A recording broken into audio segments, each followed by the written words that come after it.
내 딸을 지금 때리고 있는 게 당신이야. 문을 연 순간 아버지는 그대로 얼어붙었습니다. 양복 차림의 사돈이 손을 치켜들고 바닥에 주저앉은 딸은 눈물로 얼굴이 범벅된 채 떨고 있었죠. 그 충격적인 장면을 목격한 아버지는 더는 참지 않았습니다. 그날 이후 사돈 식구 전부는 무릎을 꿇고 싹싹 빌 수밖에 없었답니다. 사돈 댁의 진짜 문제가 무엇이었을까요? 과연 어떤 진실이 숨겨져 있었을까요? 이야기를 시작하기 전에 구독 버튼을 눌러주세요. 안녕하세요. 저는 오태준입니다. 올해 57살이고요. 군산에서 평생 살아온 사람이에요. 젊을 때는 군산항세관에서 조사관으로 일했고 지금은 항만 물류보안 컨설턴트로 일하고 있습니다. 겉으로는 무뚝뚝해 보인다고 하는데 딸만은 예외예요. 연주는 제게 세상에서 가장 소중한 사람이거든요. 2025년 봄, 군산의 봄바람이 유난히 차가웠던 날이었어요. 딸 연주가 결혼한 지 벌써 6개월이 지났습니다. 임신 소식을 들었을 때는 정말 기뻤죠. 곧 할아버지가 된다니 생각만 해도 가슴이 벅찼어요. 연주는 군산 시내 어린이 도서관에서 사서로 일하고 있어요. 계약직이라 불안정하긴 하지만 아이들을 좋아하는 연주에게는 천직이었죠. 어릴 때부터 책 읽는 걸 좋아했던 아이가 이런 일을 하게 되어 뿌듯하기도 했어요. 사위 서도연은 해양수산 관련 스타트업에서 팀장으로 일한다고 했어요. 겉보기에는 괜찮은 청년이었습니다. 연주를 사랑한다고 했고 결혼식 때도 정중했거든요. 그런데 요즘 뭔가 이상한 기운이 느껴졌어요. 연주가 사는 아파트는 군산항에서 가까운 곳이었어요. 바다가 보이는 작은 아파트였는데 신혼집으로는 나쁘지 않았죠. 하지만 연주의 표정에서 뭔가 그늘이 느껴졌어요. 아빠 괜찮아요. 도연 오빠가 잘해줘요. 연주가 웃으면서 말했지만 제 눈엔 억지 웃음으로 보였어요. 30년 넘게 세관에서 일하면서 사람의 거짓말을 구별하는 법을 배웠거든요. 연주의 눈빛에서 무언가 숨기고 있다는 게 느껴졌습니다. 며칠 전 사돈과 처음 만났을 때도 그랬어요. 서봉수 씨는 연주의 시아버지인데 첫인상부터 예사롭지 않았죠. 목소리가 거칠고 눈빛이 차갑더라고요. 앞으로 잘 부탁드립니다. 제가 정중하게 인사했는데 그분의 대답이 좀 이상했어요. 우리 아들이 좋은 집안으로 장가갔네요. 연주도 앞으로 우리 집안 분위기에 잘 맞춰야 할 텐데. 마치 연주를 평가하는 듯한 말투였어요. 그리고 그분의 손등을 보니 문신을 지운 흔적이 있었습니다. 어부들이 젊을 때 새기는 문신 말이에요. 지운 흔적이 있다는 건 뭔가 숨기고 싶은 과거가 있다는 뜻이었죠. 사돈댁 큰딸인 서지연 씨도 마찬가지였어요. 수산협에서 일한다고 했는데 말하는 방식이 강압적이었습니다. 연주 씨는 얌전해 보여서 좋네요.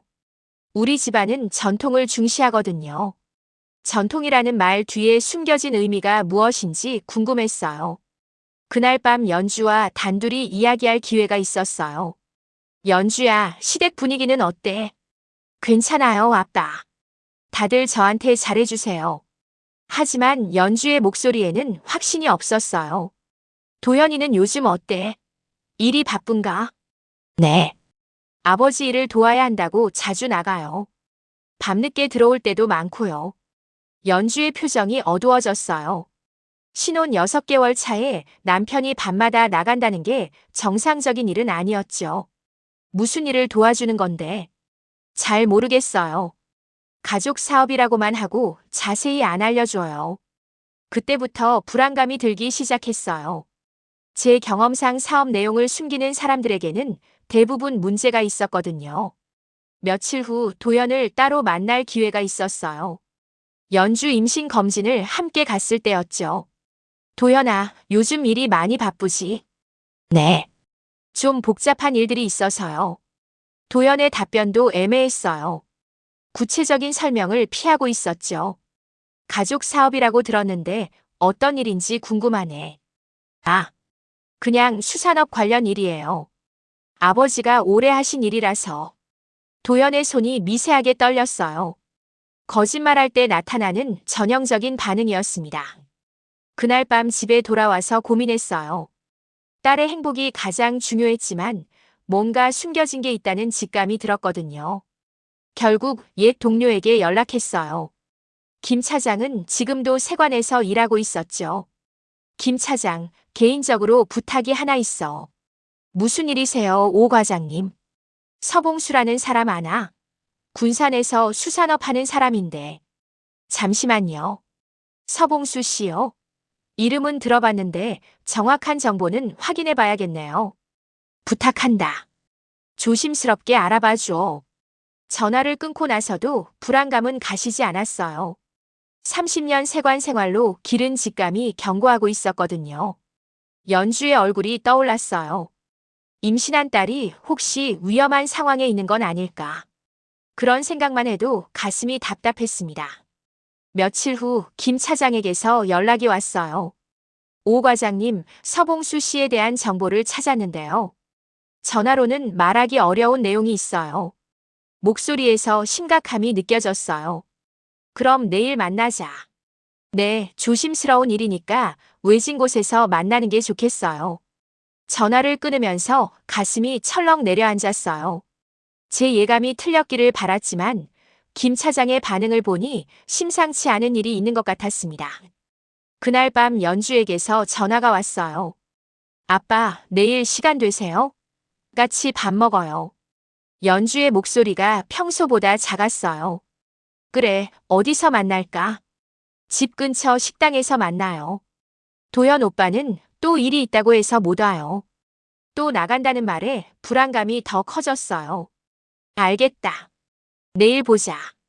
그날 밤 잠이 오지 않았어요. 창밖으로 보이는 군산항의 불빛들이 평소보다 어둡게 느껴졌습니다. 조용한 항구 도시에서 벌어지고 있는 일들이 과연 무엇일까요? 딸과 손주를 지켜야 한다는 생각만 머릿속을 맴돌았어요.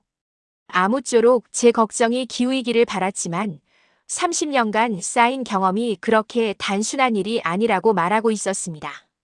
새벽 바람이 차갑게 불어왔어요. 내일 김 차장을 만나면 모든 게 분명해질 것 같았습니다. 김 차장과의 만남은 군산 외곽의 작은 횟집에서 이루어졌어요. 평일 오후라 손님이 거의 없어서 조용히 이야기할 수 있었죠. 오 과장님, 오랜만이에요. 김 차장이 반갑게 인사했지만 표정이 어두웠어요. 뭔가 좋지 않은 소식을 가져온 게 분명했습니다. 고생했어. 그런데 서봉수 씨에 대해 뭘 알아냈나? 김 차장이 주변을 살핀 후 조심스럽게 입을 열었어요. 과장님, 이분 그냥 수산업자가 아니에요. 무슨 뜻이야? 수산물 유통회사를 명목으로 하고 있지만 실제로는 불법 어획물 거래를 하고 있어요. 그리고 대포 통장을 이용한 자금 세탁 정황도 있고요. 가슴이 철렁 내려앉았어요. 제일 우려했던 일이 현실로 드러난 거였죠. 확실한 거야? 네. 몇 년 전부터 계속 감시 대상 명단에 올라 있었어요. 다만 결정적인 증거를 잡지 못해서 수사가 진행되지 않았던 거죠. 김 차장이 서류 몇 장을 조심스럽게 건넸어요. 이것들은 비공식 자료니까 조심해서 보세요. 서류를 보니 서봉수의 사업체 현황이 자세히 나와 있었어요. 여러 개의 페이퍼 컴퍼니를 운영하고 있었고 자금 흐름도 복잡하게 얽혀 있었습니다. 그럼 제 사위 도연 씨요? 공식적으로는 별다른 기록이 없어요. 하지만 최근 들어 아버지 사업에 관여하기 시작한 것 같아요. 김 차장의 말에 머리가 복잡해졌어요. 연주가 모르는 사이에 위험한 상황에 빠져 있을 수도 있겠다는 생각이 들었거든요. 과장님 조심하세요. 이 사람들 만만하게 볼 상대가 아니에요. 알겠어. 고마웠다. 횟집을 나서면서 고민이 깊어졌어요. 이 사실을 연주에게 어떻게 말해야 할까요? 임신 중인 딸에게 이런 충격적인 이야기를 할 수 있을까요? 며칠 후 연주와 만났을 때도 차마 말을 꺼내지 못했어요. 아빠, 무슨 걱정 있으세요? 표정이 안 좋아요. 연주가 걱정스럽게 물었어요. 아니다. 그냥 요즘 일이 좀 복잡해서 거짓말을 할 수밖에 없었어요. 일단 상황을 더 지켜봐야겠다고 생각했거든요. 그런데 연주의 모습도 예전과 달랐어요. 살이 빠진 것 같았고 눈 밑에 그늘이 져 있었습니다. 연주야, 너도 괜찮니? 몸은 어때? 네, 괜찮아요. 그런데 추석 때 시댁에 가야 해서 좀 걱정이에요. 왜? 시아버지가 좀 까다로우세요. 며느리에 대한 기대가 높으시거든요. 연주의 목소리에서 불안감이 느껴졌어요. 도현이는 뭐라고 하는데? 오빠는 시댁 분위기에 맞춰야 한다고 해요. 말대꾸하지 말고 조용히 있으라고. 그 말을 들으니 화가 났어요. 사위가 아내를 지켜주지 못하고 오히려 시댁 편에 서고 있다는 게 이해되지 않았거든요. 그게 무슨 말이야? 남편이 아내를 지켜줘야 하는 거 아니야? 아빠, 괜찮아요. 제가 조금 참으면 되는 일이에요. 연주가 씁쓸하게 웃었어요. 그 웃음이 너무 억지스러워 보였습니다. 추석이 며칠 앞으로 다가왔을 때 연주에게서 전화가 왔어요. 아빠, 내일 시댁에 가요. 그래, 조심히 다녀와라. 네. 며칠 있다가 연락드릴게요. 연주의 목소리가 평소보다 작았어요. 마치 전쟁터에 나가는 사람 같았죠. 그날 밤 도연이 갑자기 찾아왔어요. 연주와 함께 온 게 아니라 혼자 왔어요. 아버님, 말씀드릴 게 있어서 왔습니다. 도연의 표정이 심각했어요. 무슨 일이야? 내일 시댁에 가는데 연주가 실수하지 않도록 미리 말씀드리고 싶어서요. 실수라니? 저희 집안은 좀 전통적이에요. 며느리가 지켜야 할 예의가 있거든요. 도연의 말이 이상했어요. 마치 연주를 단속하러 온 것 같았죠. 구체적으로 뭘 말하는 거야? 아버지 앞에서는 말대꾸하지 말고 시키는 대로 하라고 말씀해 주세요. 그게 무슨 소리야? 연주는 어린애가 아니야. 도연의 얼굴이 굳어졌어요. 아버님, 연주를 위해서 하는 말이에요. 우리 아버지는 성격이 좀 까다로우세요. 그때 깨달았어요. 도연이 이미 시아버지 편에 완전히 서 있다는 걸 말이에요. 아내를 지키려는 생각보다는 집안 어른 눈치를 보는데 급급한 거였죠. 도연아, 남편이라면 아내를 지켜줘야 하는 거 아니야. 지켜주고는 있습니다. 하지만 연주가 집안 분위기를 파악하고 적응해야 해요. 도연의 답변에 실망했어요. 제 딸을 시댁의 압박에서 보호할 생각은 없고 오히려 순응하라고 압박하고 있었거든요. 도연이 돌아간 후 밤새 잠을 이루지 못했어요. 연주가 시댁에서 어떤 일을 당할지 걱정이었습니다. 다음 날 연주에게서 연락이 없었어요. 저녁이 되어서도 전화가 오지 않자 불안해지기 시작했어요. 이튿날 오후가 되어서야 연주에게서 짧은 문자가 왔어요. 아빠, 괜찮아요. 좀 피곤해서 푹 쉬고 있어요. 문자 내용이 너무 간단했어요. 평소 연주라면 자세히 설명해 줬을 텐데 뭔가 숨기고 있는 것 같았죠. 그날 저녁 늦게 연주가 집에 돌아왔어요. 얼굴이 창백하고 눈이 부어 있었습니다. 연주야, 어떻게 된 거야? 아무것도 아니에요, 아빠. 그냥 좀 피곤해서요. 연주가 고개를 돌리며 대답했어요. 제 눈을 마주치려 하지 않았습니다. 시댁에서 무슨 일이 있었니? 별일 없었어요. 다들 잘해주셨어요. 하지만 연주의 목소리는 떨리고 있었어요. 거짓말하고 있다는 게 너무 뚜렷했죠. 연주야, 아버지한테 정말 아무 일 없었다는 거야. 연주가 잠시 망설이더니 고개를 끄덕였어요. 네, 정말 괜찮아요. 그냥 제가 적응하면 되는 일이에요. 그 말을 들으니 가슴이 답답했어요. 연주가 뭔가 참고 있다는 게 분명했는데 말하려 하지 않았거든요. 며칠 후 연주의 변화를 더 확실히 느꼈어요. 평소보다 말수가 줄었고 자주 멍하니 있곤 했습니다. 임신 중이라 호르몬 변화 때문일 수도 있지만 뭔가 다른 이유가 있는 것 같았어요. 연주야, 도현이와 사이는 어때? 괜찮아요. 요즘 늦게 들어오는 일이 많지 않나? 일이 바쁘대요. 연주의 대답이 점점 더 짧아지고 있었어요. 마치 더 이상 묻지 말라는 듯이요. 그때 깨달았어요. 연주가 나만 참으면 괜찮다는 생각에 빠져 있다는 걸 말이에요. 뭔가 문제가 있어도 혼자 감당하려고 하고 있었던 거죠. 하지만 제가 알고 있는 서봉수의 정체를 생각하면 단순히 참는 것만으로 해결될 문제가 아니었어요. 오히려 상황은 점점 더 나빠질 수 있었습니다. 그날 밤 창밖을 바라보며 생각했어요. 딸을 지키기 위해서 어떻게 해야 할지 말이에요. 하지만 성급하게 움직이면 오히려 연주가 더 위험해질 수도 있었죠. 일단은 더 지켜봐야겠다고 결심했어요. 하지만 마음 한편으로는 불안감이 계속 커져만 갔습니다. 이건 단순한 고부 갈등이 아니라는 직감이 점점 더 강해지고 있었거든요. 추석 당일 연주는 새벽 5시에 일어났어요. 시댁에서 명절 준비를 도와야 했거든요. 임신 4개월 몸이라 움직이기 힘들었지만 며느리 된 도리를 해야 한다고 생각했습니다. 서봉수 씨 집은 군산 구시가지에 있는 넓은 단독주택이었어요. 오래된 집이지만 잘 관리되어 있었죠. 대문을 들어서면 넓은 마당이 있고 디귿자로 지어진 집이 위압감을 주었습니다. 일찍 왔네요. 시누이 서지연 씨가 현관에서 연주를 맞았어요. 표정이 차갑더라고요. 안녕하세요, 언니. 뭐 도와드릴 일 있을까요? 당연히 있죠. 어머니 돌아가신 후로 명절 준비는 다 며느리 몫이에요. 시어머니가 일찍 돌아가셔서 연주가 혼자 모든 일을 감당해야 했어요. 부엌으로 들어가니 해야 할 일이 산더미였습니다. 전 부칠 재료들이 가득 쌓여 있었고 손질하지 않은 생선들도 있었어요. 연주야, 고생 좀 해야겠다.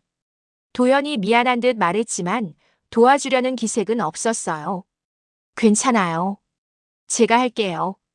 연주는 앞치마를 두르고 일을 시작했어요. 호박전, 동태전, 육전을 차례로 부쳐야 했거든요. 임신 중이라 기름 냄새가 심하게 올라왔어요. 속이 메스꺼워서 중간중간 화장실에 가서 토하기도 했죠. 그래도 일을 멈출 수는 없었어요. 연주야, 생선도 손질해야 해. 시누이가 부엌에 들어와서 지시했어요. 네, 알겠습니다. 연주는 칼을 들고 생선 손질을 시작했어요. 평소에 해본 적이 별로 없어서 서툴렀죠. 아이고, 그렇게 하면 안 되죠. 비늘부터 제대로 긁어야지. 시누이가 옆에서 계속 지적했어요. 죄송해요. 잘 모르겠네요. 모르면 배워야죠. 시댁 음식 맛을 알아야 며느리 노릇을 하는 거 아니에요? 말투가 점점 더 날카로워졌어요. 오전 내내 연주는 쉬지 못하고 일했어요. 다리가 붓고 허리가 아팠지만 참았습니다. 임신 중이라는 말을 꺼내기도 힘든 분위기였거든요. 점심 준비가 한창일 때 서봉수 씨가 부엌으로 들어왔어요. 며느리 고생이 많구만. 네, 아버님. 연주가 정중하게 인사했어요. 그런데 일이 좀 느린 것 같은데. 죄송합니다. 더 빨리 하겠습니다. 임신했다고 해서 일 안 하는 건 아니야.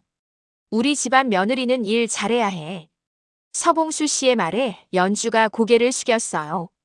오후가 되자 친척들이 하나둘 모이기 시작했어요. 연주는 계속 부엌에서 음식을 나르고 상을 차렸습니다. 연주야, 물 좀 가져와. 연주야, 이것도 가져다 줘. 계속해서 심부름을 시켰어요. 연주는 한 번도 거절하지 않고 시키는 대로 했습니다. 저녁 시간이 되자 남자들이 술을 마시기 시작했어요. 서봉수 씨도 소주를 몇 잔 마시더니 목소리가 커졌습니다. 도연아, 너는 참 복이 많다. 네. 순한 며느리를 만났잖아. 요즘 젊은 애들은 다 건방져서 말이야. 연주가 물컵을 가져다 주는데 들은 말이었어요. 아버지, 연주는 정말 착해요. 도연이 대답했지만 별로 확신에 차 보이지 않았어요. 그래야지. 집안이 돌아가려면 며느리가 맞춰야 하는 거야. 서봉수 씨가 연주를 향해 말했어요. 네, 아버님. 연주가 작은 목소리로 대답했어요. 그때 시누이가 끼어들었어요. 아버지, 그런데 연주 씨가 좀 더 적극적이었으면 좋겠어요. 무슨 말이야? 임신이 벼슬인 줄 알고 있는 것 같아요. 움직임도 느리고 힘들다는 표정을 자꾸 지어요. 연주의 얼굴이 빨개졌어요. 억울했지만 말대꾸할 수 없었습니다. 지연아, 그런 말 하지 마라. 도연이 누나를 말렸지만 목소리에 힘이 없었어요. 뭐가 잘못된 말이에요? 우리 집안 며느리는 일 잘해야 한다고 했잖아요. 신우이의 말이 점점 더 공격적으로 변했어요. 임신했다고 해서 특별 대우 받으려고 하면 안 되죠. 저도 임신했을 때 시어머니 수발 다 했어요. 연주가 고개를 더 깊이 숙였어요. 눈에 눈물이 맺혔지만 참았습니다. 지연이 말이 맞아. 서봉수 씨가 동의했어요. 며느리는 집안일 다 알아서 해야 하는 거야. 그래야 가문이 유지되는 거고. 술이 더 들어가자 말이 더 거칠어졌어요. 요즘 젊은 애들은 버릇이 없어. 자기 집안에서는 공주처럼 살다가 시집 와서도 그런 줄 알아. 연주를 직접적으로 겨냥한 말이었어요. 아버님, 연주는 그런 아이가 아니에요. 도연이 약하게 항변했지만 소용없었어요. 그럼 더 잘해야지. 우리 집안 체면이 있는데 말이야. 서봉수 씨의 목소리가 더 커졌어요. 특히 내장인 같은 경우는 세관에서 일했다며? 그런 집안 딸일수록 더 조심해야 해. 그 말을 들은 연주가 깜짝 놀랐어요. 아버지를 언급하는 이유가 뭘까요? 아버지, 그건 왜 말씀하시는 거예요? 도연이 당황해서 물었어요. 아무것도 아니야. 그냥 하는 말이고. 하지만 서봉수 씨의 눈빛이 심상치 않았어요. 저녁이 끝날 때까지 연주는 계속 설거지와 뒷정리를 했어요. 다른 사람들은 거실에서 TV를 보거나 이야기를 나누고 있었지만 연주만 혼자 부엌에서 일했습니다. 밤 10시가 되어서야 모든 일이 끝났어요. 연주는 지쳐서 화장실에 들어가 잠시 앉았습니다. 다리도 아프고 허리도 아팠어요. 거울을 보니 얼굴이 새하얗게 질려 있었어요. 하루 종일 받은 스트레스와 육체적 피로가 한꺼번에 몰려왔습니다. 연주야, 뭐 하고 있어? 도연이 화장실 앞에서 불렀어요. 금방 나가요. 연주가 대답하고 나왔어요. 오늘 고생 많았어. 우리 아버지가 좀 까다로워서. 괜찮아요. 연주가 답했지만 목소리가 떨렸어요. 앞으로는 익숙해질 거야. 처음이라 그런 거니까. 도연의 말이 위로가 아니라 압박으로 들렸어요. 앞으로도 계속 이런 일들을 감당해야 한다는 뜻이었거든요. 그날 밤 연주는 잠들기 전에 배를 만져봤어요. 아직 작지만 소중한 생명이 자라고 있었습니다. 아가야, 미안해. 엄마가 힘들게 해서. 혼자서 중얼거렸어요. 아이를 위해서라도 더 잘해야 한다고 생각했습니다. 하지만 마음 한편으로는 이상한 기분이 들었어요. 시아버지가 아버지를 언급했던 말이 계속 신경 쓰였거든요. 새벽에 집에 돌아와서도 잠이 오지 않았어요. 하루 종일 받은 모욕과 압박이 마음에 상처로 남았습니다. 그래도 참아야 한다고 스스로를 달랬어요. 나만 참으면 괜찮다. 아이를 위해서 참자. 연주는 그렇게 되뇌며 눈을 감았어요. 하지만 가슴 깊은 곳에서는 불안감이 점점 커져만 갔습니다.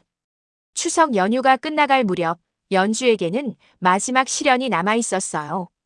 시댁에서 하루 더 머물며 뒷정리를 해야 했거든요. 연주야, 오늘은 생선 요리 좀 배워봐. 시누이 서지연 씨가 아침 일찍 부엌으로 연주를 불렀어요.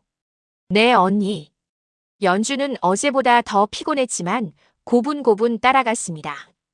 이 도미는 아버지가 특별히 좋아하시는 거야. 제대로 배워야 해. 큰 도미 한 마리가 도마 위에 놓여 있었어요. 싱싱해 보였지만 연주에게는 부담스러운 크기였죠.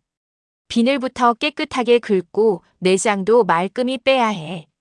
냄새 조금이라도 나면 아버지가 싫어하셔. 시누이의 지시가 계속 이어졌어요. 연주는 조심스럽게 칼을 들었습니다.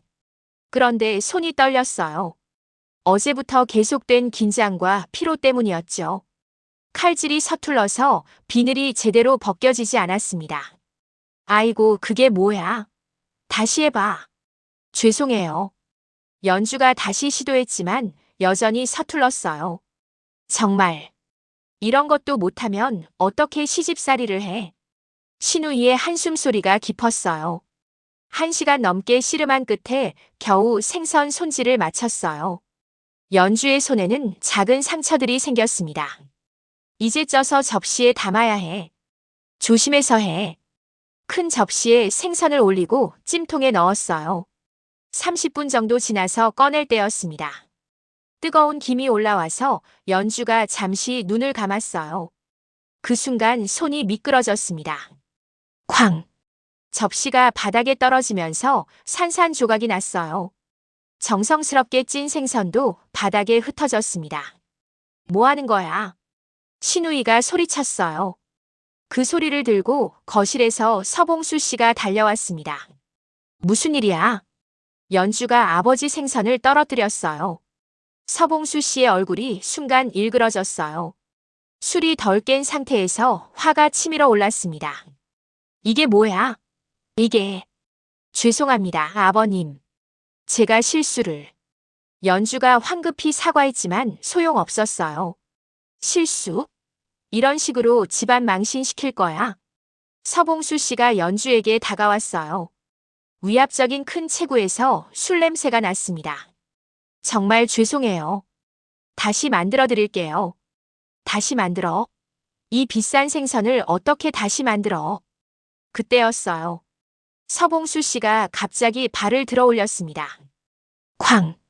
연주의 옆구리에 발차기가 들어갔어요. 연주는 비명도 지르지 못하고 벽에 부딪혔습니다. 아버님, 안 돼요. 도연이 달려왔지만 아버지를 적극적으로 말리지는 않았어요. 그저 옆에서 어정쩡하게 서 있을 뿐이었죠. 가문 망신시키는 년. 이런 식으로 할 거면 시집 왜 왔어? 서봉수 씨가 계속 소리쳤어요. 연주는 바닥에 주저앉으며 본능적으로 배를 감쌌어요. 아이만은 지켜야 한다는 생각뿐이었습니다. 아이만은. 속으로 계속 되뇌었어요. 공포에 떨며 몸을 웅크렸습니다. 앞으로 친정에 연락하지 마. 이런 꼴을 당해도 친정 아버지한테 고자질하지 말고. 서봉수 씨의 말에 연주가 더욱 절망했어요. 아버지께 연락도 하지 말라니. 그리고 너 같은 년이 우리 집안에 대해서 입 놀리지 마라. 알겠어. 무슨 의미인지 정확히 알 수는 없었지만 위협적인 말투가 무서웠어요. 네. 알겠습니다. 연주가 떨리는 목소리로 대답했어요. 도연아, 내 아내 좀 제대로 교육시켜. 이런 식이면 우리 집안 체면이 서지 않아. 네, 아버지. 알겠습니다. 도연이 고개를 숙이며 대답했어요. 아내를 지키려는 모습은 전혀 보이지 않았습니다. 연주는 한참 동안 바닥에 앉아 있었어요. 일어날 힘도 없었고 어떻게 해야 할지도 모르겠더라고요. 신우이는 차갑게 말했어요. 빨리 치워요. 이 지저분한 것들. 연주가 떨리는 손으로 깨진 접시 조각들을 주우기 시작했어요. 날카로운 조각에 손이 베었지만 아무 말도 하지 않았습니다. 도연은 그 모습을 보고도 도와주지 않았어요. 그저 멀찍이 서서 바라볼 뿐이었죠. 모든 정리를 마치고 나서야 연주는 화장실로 피했어요. 문을 잠그고 거울을 보니 얼굴이 새하얗게 질려 있었습니다. 옆구리가 아팠어요. 발차인 부위를 만져보니 멍이 들고 있는 것 같았습니다. 아이는 괜찮을까요? 그 걱정이 제일 컸어요. 아가야, 미안해. 엄마가 못나서. 배를 쓰다듬으며 혼자 중얼거렸어요. 눈물이 나려고 했지만 참았습니다. 울면 더 맞을 것 같았거든요. 그날 오후 겨우 집에 돌아올 수 있었어요. 도연은 연주를 데려다 주고는 금세 또 어디론가 나갔습니다. 일이 있어서 나가야 해. 조금 늦을 거야. 네. 연주는 대답할 힘도 없었어요. 혼자 남겨진 집에서 연주는 침대에 누웠어요. 온몸이 아팠고 마음도 무너져 내렸습니다. 그때 아버지에게서 문자가 왔어요. 연주야, 추석 잘 보냈니? 힘들지 않았지? 문자를 보는 순간 눈물이 터져 나왔어요. 아버지의 걱정 어린 마음이 느껴졌거든요. 하지만 진실을 말할 수는 없었어요. 아버지가 걱정하실까봐, 그리고 더 큰 문제가 생길까봐 두려웠습니다. 한참을 고민하다가 답장을 보냈어요. 네, 아빠. 잘 보냈어요. 시댁에서 잘해주셔서 괜찮았어요. 걱정 마세요. 거짓말이었어요. 하지만 다른 선택이 없었습니다. 아버지에게서 금세 답장이 왔어요. 다행이다. 그래도 몸 조심해라. 임신 중이니까. 그 문자를 보니 더 울고 싶어졌어요. 아버지의 사랑이 느껴졌지만 동시에 자신이 그 사랑을 배신하고 있다는 죄책감도 들었거든요. 나 때문에 아빠가 상처받을까봐 더 말 못하는 것 같았어요. 아버지는 제가 행복하기를 바라시는데 이런 현실을 알게 되시면 얼마나 괴로워하실까요? 그날 밤 연주는 배를 만지며 생각했어요. 아이만은 지켜야 해. 내가 참으면 되는 일이야. 하지만 가슴 깊은 곳에서는 다른 목소리도 들렸어요. 이렇게 사는 게 정말 맞는 걸까? 아이를 위해서라도 달라져야 하는 게 아닐까? 창밖으로 군산 항구에 불빛이 보였어요. 어릴 때부터 봐온 익숙한 풍경이었지만 지금은 왠지 낯설게 느껴졌습니다. 연주는 눈을 감고 잠들려고 했어요. 하지만 서봉수의 무서운 목소리와 도연의 무력한 모습이 계속 떠올랐습니다. 얼마나 더 참아야 할까요? 언제까지 이렇게 살아야 할까요?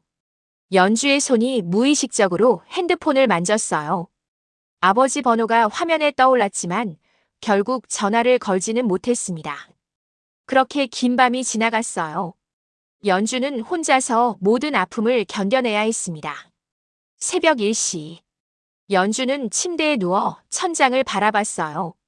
온몸이 아팠지만 잠이 오지 않았습니다. 옆구리 멍든 부위가 계속 욱신거렸거든요.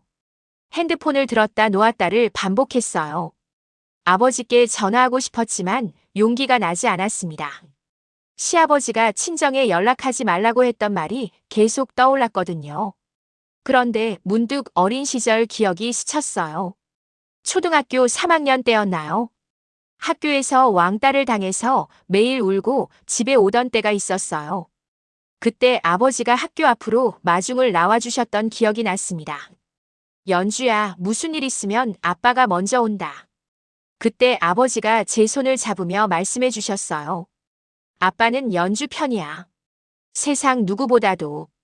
따뜻했던 그 손의 느낌이 지금도 생생했어요. 중학교 때는 담임 선생님께 억울한 일로 혼났을 때도 아버지가 학교로 찾아오셨었죠. 조용히 사실관계를 확인하시고 선생님께 정중하게 말씀드렸던 모습이 떠올랐습니다. 제 딸이 잘못했다면 혼내겠습니다. 하지만 억울한 일은 안 되죠. 아버지는 늘 그랬어요. 제가 어려울 때면 어김없이 나타나셔서 지켜주셨습니다. 고등학교 때 친구들과 다툰 일이 있었을 때도 마찬가지였어요.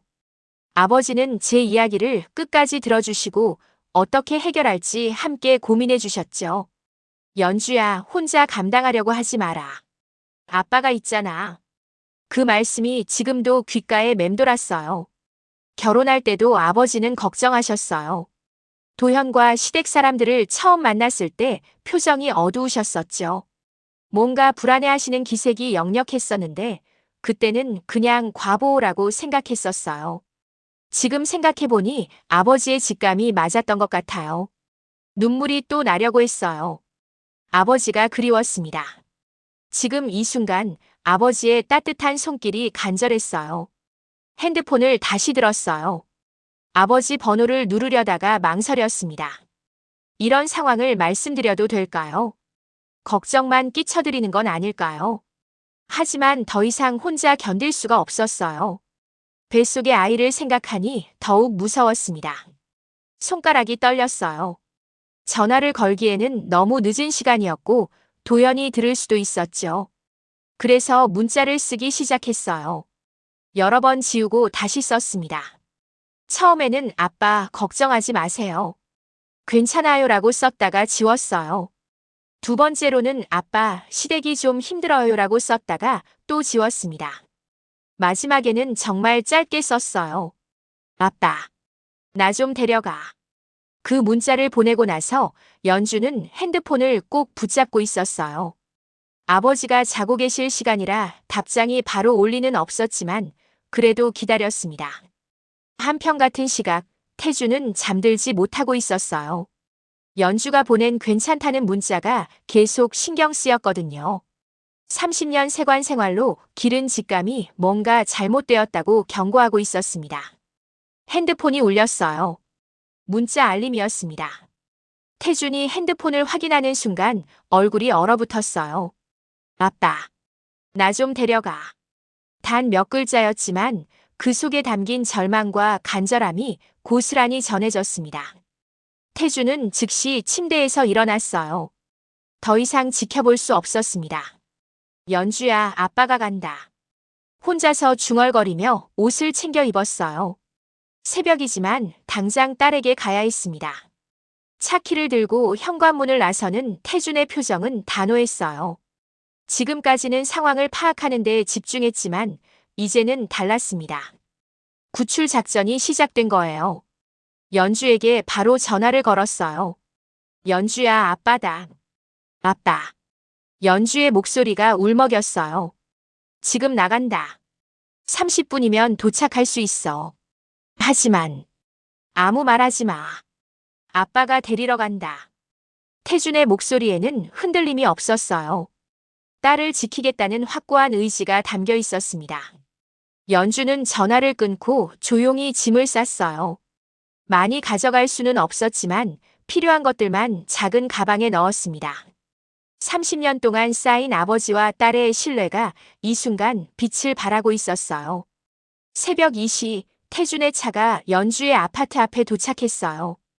엔진 소리를 최대한 줄이며 조용히 주차했습니다. 연주가 작은 가방 하나를 들고 나왔어요.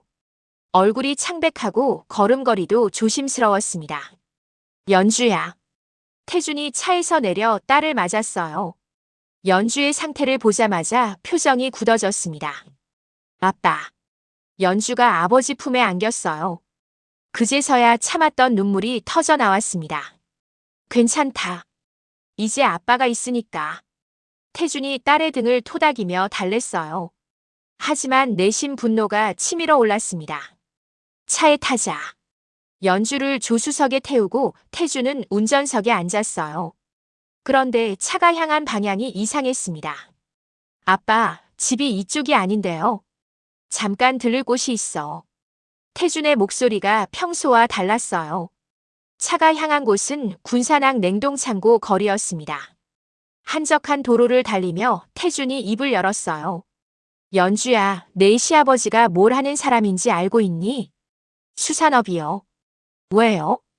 정확히는 항구에서 불법 물류 돌리는 일을 하고 있어. 연주가 깜짝 놀라며 아버지를 바라봤어요. 내 시아버지 서봉수 여러 개의 페이퍼 컴퍼니를 만들어서 불법 어획물 유통하고 있어. 대포 통장으로 자금 세탁도 하고. 아빠, 그게 무슨. 며칠 전부터 조사해봤어. 내 옛날 동료들 도움받아서 말이야. 태준의 말에 연주는 말문이 막혔어요. 아버지의 또 다른 면을 보는 것 같았습니다. 차가 한적한 냉동창고 앞에 멈췄어요. 태준이 차에서 내려 주변을 살펴봤습니다. 아빠, 여기가 어디예요?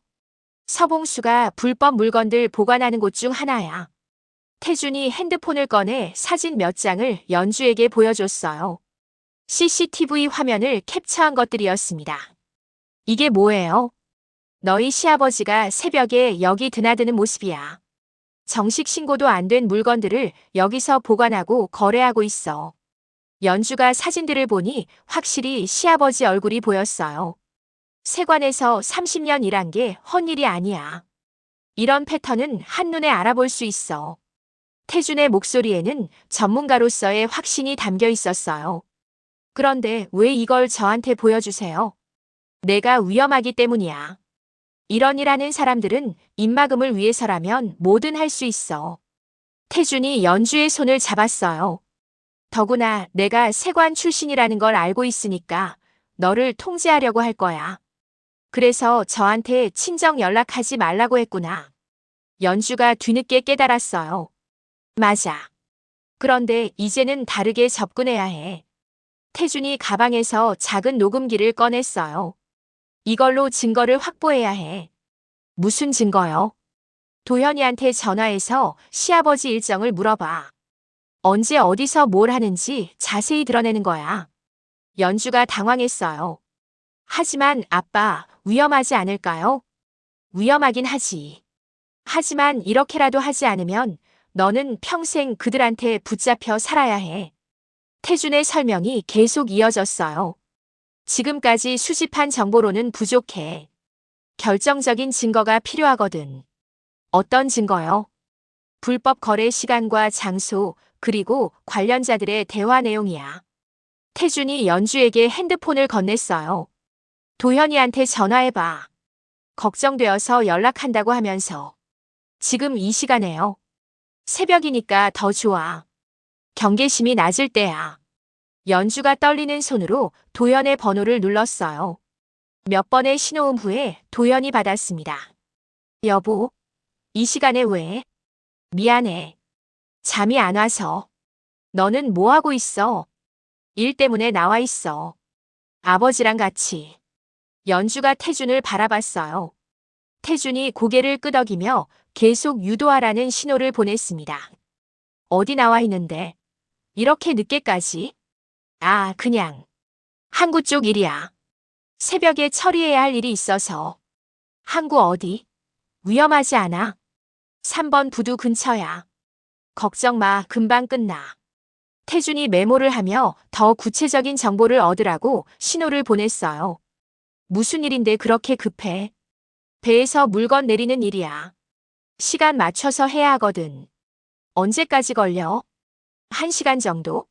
아버지가 확인할 게 있다고 하셔서.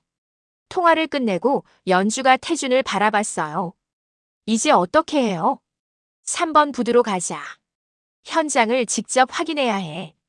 태준이 차 시동을 걸었어요. 하지만 너무 위험하지 않나요? 위험하지. 하지만 이번이 기회야. 이런 기회를 놓치면 다시 올지 모르거든. 차가 군산항 3번 부두 방향으로 향했어요. 태준의 표정은 진지했습니다. 아빠, 정말 괜찮을까요?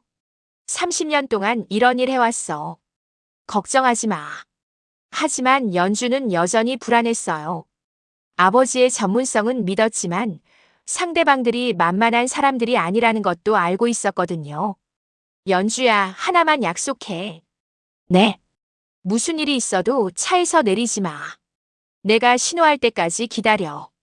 네, 알겠어요. 부두에 도착하자 멀리서 불빛이 보였어요. 배 한 척이 접안에 있었고 사람들이 움직이는 모습이 보였습니다. 태준이 망원경을 꺼내 관찰하기 시작했어요. 저기 서봉수 보이네. 그리고 도현도. 연주도 봤지만 거리가 너무 멀어서 잘 보이지 않았어요. 뭘 하고 있는 것 같아요? 불법 어획물 하역하고 있어. 신고 안 된 물건들이야. 태준이 계속 관찰하며 사진을 찍었어요. 이제 증거는 충분해. 하지만 그때 태준의 핸드폰이 울렸어요. 모르는 번호였습니다. 여보세요? 오태준 씨 맞습니까? 낯선 남자 목소리였어요. 누구세요? 따님이 어디 계신지 아십니까? 집에 안 계시던데요.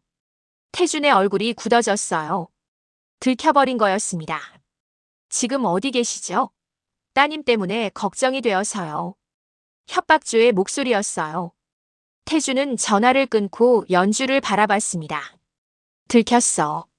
지금 당장 여기서 나가야 해. 상황이 급박하게 돌아가기 시작했어요. 태준은 즉시 차를 돌려 현장을 벗어났어요. 하지만 이미 계획은 세워져 있었습니다. 며칠 전부터 준비해둔 것들이 있었거든요. 연주야, 걱정하지 마. 이제 우리가 주도권을 잡았어. 무슨 말씀이세요? 김 차장한테 미리 연락해뒀거든. 해양경찰과 검찰에도 정보를 넘겼고 태준의 목소리에는 확신이 담겨 있었어요. 토요일 새벽 4시. 군산항 3번 부두는 평소보다 분주했습니다. 서봉수 일당이 대규모 거래를 준비하고 있었거든요. 냉동창고 주변에는 이미 해양경찰과 검찰 수사관들이 잠복해 있었어요. 태준이 제공한 정보를 바탕으로 완벽한 포위망을 구축한 상태였습니다. 현재 시각 오전 4시 20분 대상들이 현장에 도착했습니다. 무전기에서 수사관의 목소리가 들렸어요. 서봉수와 신우이, 지연 그리고 도연까지 냉동창고 앞에 모여 있었습니다. 트럭에서 상자들을 내리고 있었죠. 태주는 조금 떨어진 곳에서 상황을 지켜보고 있었어요. 연주는 차 안에서 긴장한 채 기다리고 있었습니다. 오전 4시 30분 현금 거래가 시작됩니다. 서봉수가 검은 가방을 들고 상대방과 만나는 모습이 포착되었어요. 불법 어획물 대금을 현금으로 주고받는 장면이었습니다. 지금이야. 수사본부장의 신호와 함께 포위망이 좁혀지기 시작했어요. 해양경찰입니다. 모두 제자리에서 움직이지 마세요. 확성기 소리가 새벽 공기를 갈랐어요. 서봉수 일당은 갑작스러운 상황에 당황했습니다. 이게 무슨 일이야? 서봉수가 소리쳤지만 이미 늦었어요. 수사관들이 사방에서 달려들었습니다. 태준이 현장으로 걸어갔어요. 수갑이 채워진 서봉수와 마주쳤습니다. 당신이 오태준인가? 서봉수가 믿을 수 없다는 표정으로 바라봤어요. 내 딸한테 했던 짓, 이 돈 냄새로 다 연결된다. 태준의 목소리는 차갑고 냉정했어요. 뭔 소리야? 연주는 우리 며느리인데. 며느리를 발로 차고 협박하는 게 당신 내 가문 전통인가? 태준의 말에 서봉수의 얼굴이 창백해졌어요. 도연도 수갑이 채워진 채 아버지 옆에 서 있었어요. 평소의 당당함은 온데간데 없고 두려움에 떨고 있었습니다. 장인어른, 저는 몰랐어요. 몰랐다고? 내 아내 때리는 것도 몰랐다고 할 거야. 태준의 추궁에 도연은 고개를 떨굴 수밖에 없었어요. 신우이, 지연도 체포되었어요. 평소의 거만함은 사라지고 겁에 질린 모습이었습니다. 이건 가문 망신이야. 한 번만 봐달라고. 서봉수가 바닥에 무릎을 꿇고 빌기 시작했어요. 하지만 태준은 흔들리지 않았습니다. 가문 체면 생각할 시간에 내 딸 체면은 왜 안 생각했나? 현장에서는 불법 어획물과 현금, 대포 통장 등이 대량으로 압수되었어요. 태준이 제공한 정보가 정확했습니다. 오태준 씨, 정말 고생 많으셨습니다. 수사본부장이 태준에게 감사 인사를 했어요. 딸을 지키려는 아버지의 마음이었습니다. 몇 달 후 법정에서 재판이 열렸어요. 연주는 증인석에 서서 당당하게 증언했습니다. 시아버지가 제 옆구리를 발로 찼습니다. 임신 중인 상태였는데도요. 연주의 목소리는 떨리지 않았어요. 예전의 소심한 모습은 사라지고 진실을 말하는 당당함이 있었습니다. 그리고 친정에 연락하지 말라고 협박했습니다. 시댁의 불법 행위를 숨기기 위해서였던 것 같습니다. 검사가 추가 질문했어요. 남편 서도연 씨는 어떤 반응을 보였나요? 아무것도 하지 않았습니다. 저를 지켜주지도 않았고 오히려 시댁 편에 섰습니다. 법정에 앉아있던 도연의 얼굴이 붉어졌어요. 하지만 변명할 여지는 없었습니다. 판결이 나왔어요. 서봉수는 불법 유통과 폭행 혐의로 징역 3년을 받았습니다. 신우이, 지연도 공범으로 징역 2년이 선고되었어요. 도연은 폭행 방조와 협박 혐의로 징역 1년 6개월의 집행유예 2년을 받았습니다. 그리고 연주에 대한 접근금지 명령도 내려졌어요. 이혼 조정에서는 연주가 모든 친권과 양육권을 갖게 되었어요. 도연은 이의를 제기할 수 없었습니다. 연주 씨, 새로운 시작이네요.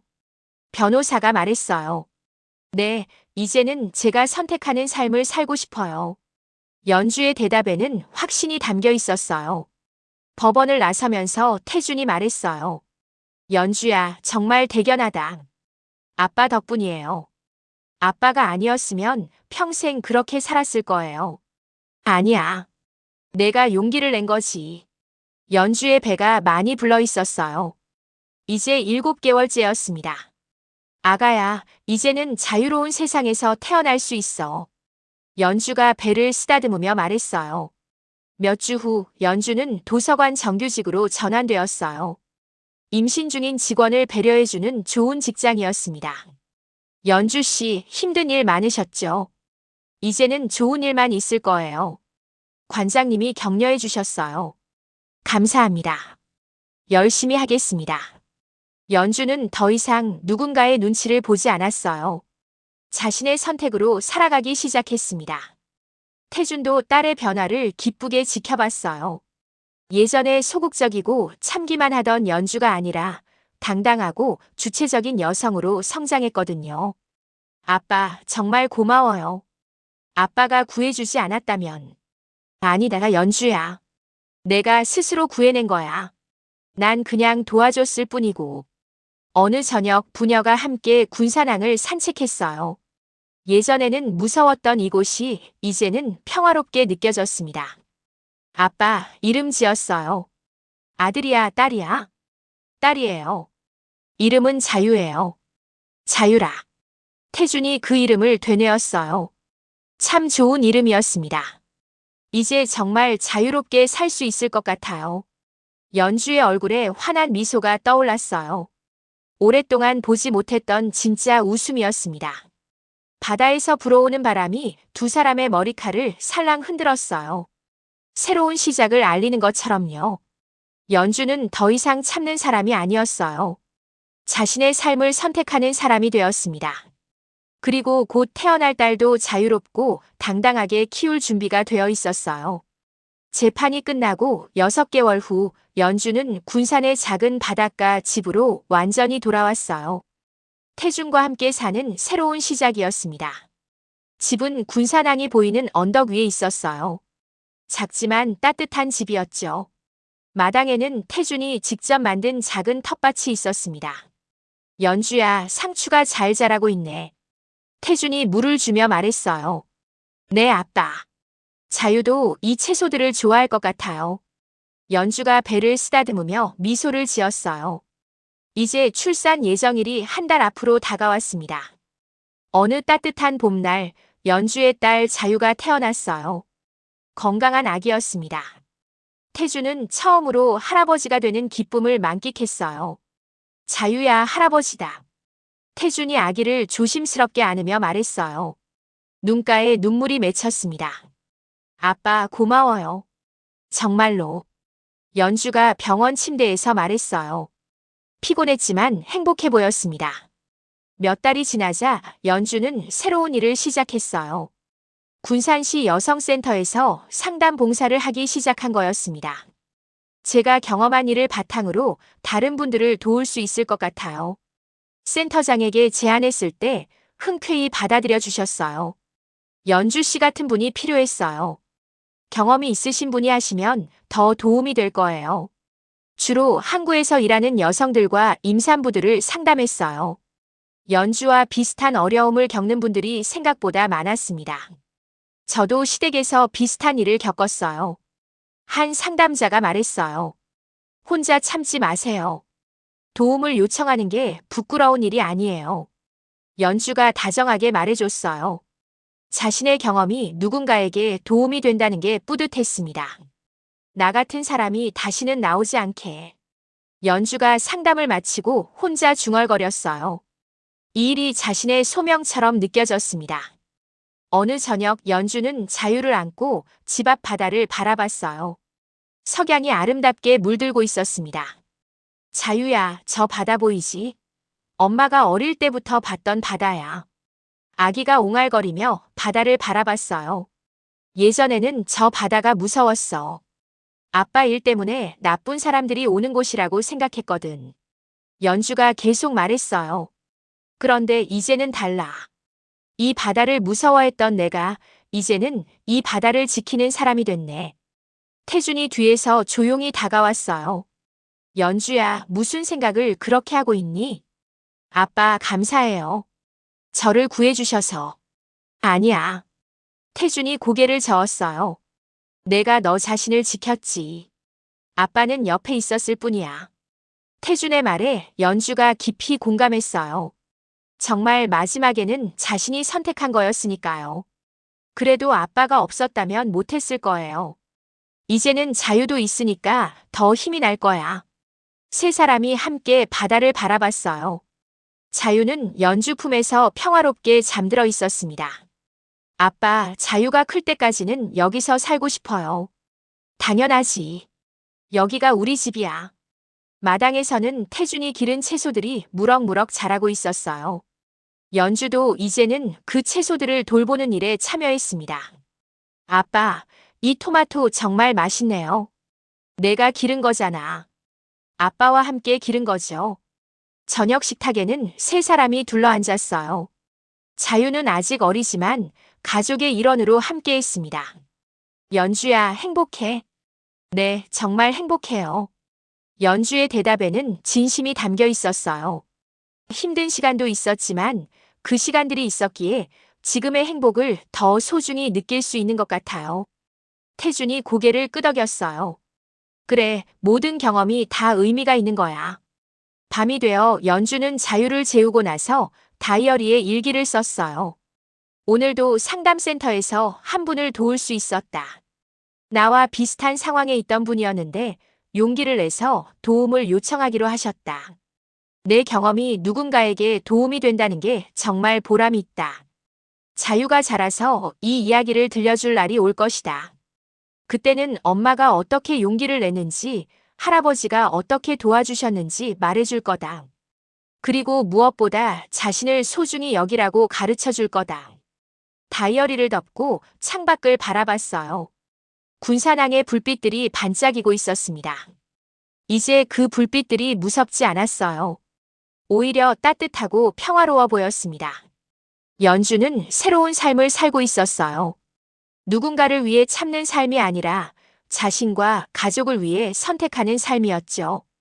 바다 냄새를 맡으며 잠자리에 들었어요. 내일도 누군가를 도울 수 있는 하루가 기다리고 있었습니다.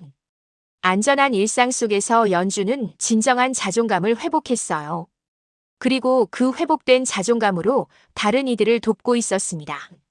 세 사람의 작은 집에는 웃음소리가 끊이지 않았어요. 진정한 가족의 모습이었습니다. 그럼 오늘 이야기는 여기까지입니다. 영상을 시청해주신 모든 분들 고맙습니다. 저는 AI 나레이션 이혜지였습니다. 구독과 좋아요 부탁드립니다. 감사합니다.